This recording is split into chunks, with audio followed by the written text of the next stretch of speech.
ఈరోజు మా కార్యకర్త మండలిలో మేము చాలా బాధలతో ఉన్నాం. ఎందుకంటే ఈరోజు మా నారాయణ స్వామిని ఇక్కడ ఎమ్మెల్యేగా వద్దనేసి ఎంపీగా వేశారు. ఇదైతే అన్యాయం. ఎందుకంటే మా కార్యకర్తలో మా నారాయణ స్వామి గారు చేసిన తప్పేమి? ఆయన ఏమన్నా అవినీతికి పాల్పడ్డా, లేదా లంచగొండ వ్యాపారాలు చేశాడా, లేదా ప్రజలతో సౌకర్యంగా లేదా, నియోజకవర్గంలో ప్రతి గ్రామాన్ని అభివృద్ధి చేశాడా లేదా? కావాలంటే మా కార్యకర్తలు రమ్మనండి, మా పంచాయతీని తీసుకోమనండి, ఎంతవరకు అభివృద్ధి జరిగిందో. అదేవిధంగా నియోజకవర్గాన్ని అభివృద్ధి చేయలేదా? ఊళ్ళో ఎత్తుకోబోయి దేవస్థానంలో చేర్చలేదా?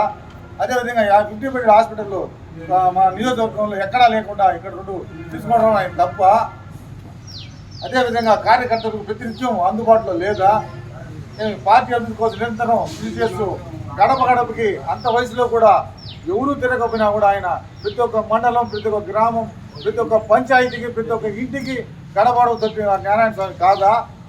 అదేవిధంగా పార్టీ అభివృద్ధికి నిరంతరం కృషి చేయలేదా? లేదో ఎవరన్నా జైలు పాలన చేసినాడా? కార్యకర్తలు ఏమన్నా ఇంటికి పంపించినాడా? ఎవరికి అన్యాయం చేసినాడు?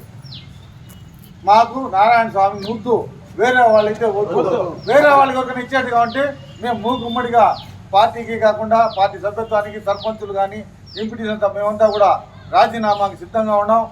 మా అధిష్టానం దీని మీద మార్పు చేసుకుని మా నారాయణ స్వామి గారికి అత్యధిక మెజారిటీలో ముందు 50,000 వచ్చింది, ఈసూరి 60,000 మెజారిటీ తీసుకొచ్చేందుకు కూడా మేమంతా కృషి చేస్తాం.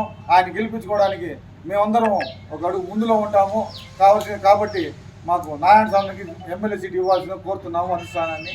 అదేవిధంగా అందరూ నారాయణ స్వామన్న వేరే వాళ్ళు, నారాయణ స్వామన్న వేరే వాళ్ళు, నారాయణ స్వామన్న వేరే వాళ్ళు.